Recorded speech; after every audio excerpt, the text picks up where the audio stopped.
இன்னைக்கு நான் செய்ய போது வெந்தயம் வச்சுட்டு நம்ம ஒரு கஞ்சி சாப்பிடலாம். காலையில் இந்த வயிறில் குளுமையாக இருக்கும், உடம்பு எரிச்சல் எல்லாம் போயிடும், கை கால் வலி இடுப்பு வலி எல்லாம் போயிடும். நேற்று நைட்டு இது ஒரு அரை மணி நேரம் நம்ம நல்லா அடுப்பில் வச்சு வேக வச்சு போடணும். இந்த வெந்தயம் நல்லா வெந்துடணும்.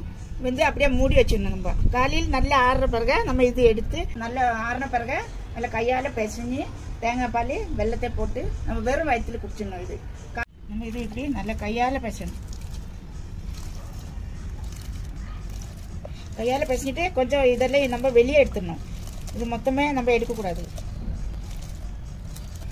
இது வந்து 15 வயசுலேருந்து 100 வயசு வேலை உள்ளவங்களுக்கு குடிக்கலாம்.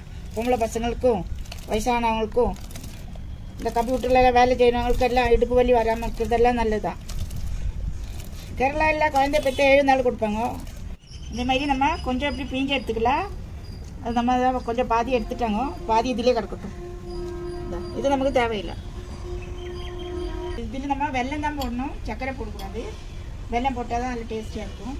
நம்ம நல்லா உடச்சி வச்சுருக்காங்க. இந்த வெல்லம் இதில் போட்டுடுவோம். இப்போ ஒரு தேங்காய் திருவி நம்ம பால் எடுத்து வச்சுக்கோங்க. இது 3 பொருள் தான், வேறு எதுவும் இதில் சேர்க்கக்கூடாது. நம்ம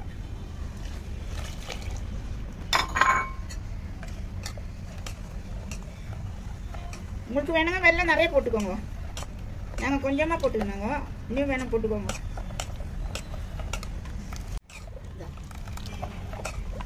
இந்த மாதிரி இருக்கணும், கொஞ்சம் திக்கா நல்லா உடச்சிக்கோங்க. வெல்லம் தேங்காய் பால் சேர்த்து நல்லா கிண்டி விடணும்.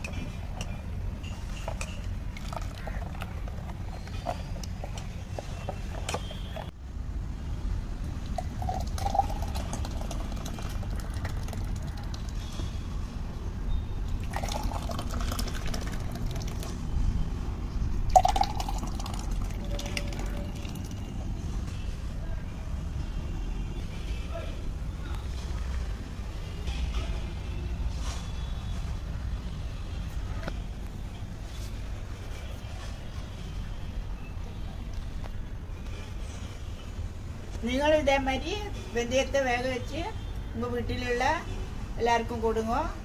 இடுப்பு வலி எல்லாம் போயிடும். அடுத்த வாரம் வேற ஒரு டிஷ்ஷோடு வரேன்.